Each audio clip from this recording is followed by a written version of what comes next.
আমি একটা বিসিএসপি দল গঠন করে ফেলবো, অসুবিধা নেই। আরে রাখেন না, যা সত্য তাই বলছি। বিসিএসপি এটা বলা যাবে না, এটা পরে হাইজ্যাক করে ফেলবে। গোপালগঞ্জের 3টে সিট, হ্যাঁ, বিএনপির বাবের ক্ষমতা নাই, জামাতের 14 গোষ্ঠী ক্ষমতা নাই, নিবে। এটা আমার করবো, আমি করবো। মাইনাসে মাইনাসে প্লাস।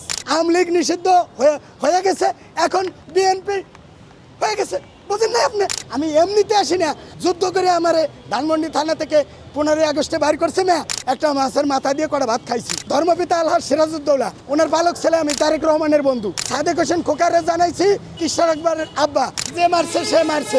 আল্লাহ, তুমি যারা আমারে না বুঝে মারছে তার কিছু বিচার করো।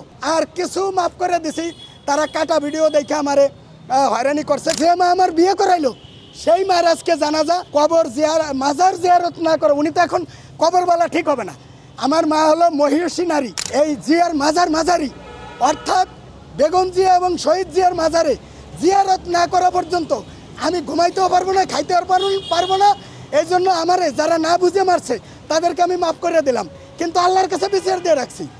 আল্লাহ, তুমি যারা আমারে না বুঝে মারছে তার বিচার করো, কিছু বিচার করো।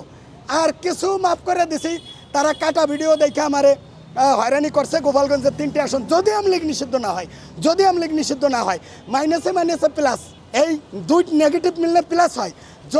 যদি আওয়ামী লীগ নিষিদ্ধ না হয়, গোপালগঞ্জের 3টে সিট, হ্যাঁ, বিএনপির বাবের ক্ষমতা নাই, জামাতের 14 গোষ্ঠী ক্ষমতা নাই, নিবে। এই কথা বলছিলাম। আরে রাখেন না, যা সত্য তাই বলছি। এখন আওয়ামী লীগ নিষিদ্ধ হয়ে গেছে, এখন বিএনপি হয়ে গেছে, বুঝেন না আপনি? নিষিদ্ধ না হলে তো ভেজাল ছিল। এই জন্য আলহামদুলিল্লাহ, আমি বিএনপির কথা না, আমার জিয়াউর রহমানের আদর্শে আমি 96 আর আগে থেকে 90-এর দশক থেকে আমি বিএনপি করি, এখনও করি, ভবিষ্যতে নিয়ত আছে। তারপরে যদি নব্য বিএনপি আমার বারবার মারে, তাহলে আমি একটা বিসিএসপি দল গঠন করে ফেলবো, অসুবিধা নেই। কি করবো? বিসিএসপি এটা আমার করবো, আমি করবো। এটা বলা যাবে না, এটা পরে হাইজ্যাক করে ফেলবে। তারা যেন আরেকটু সুন্দর করে করে।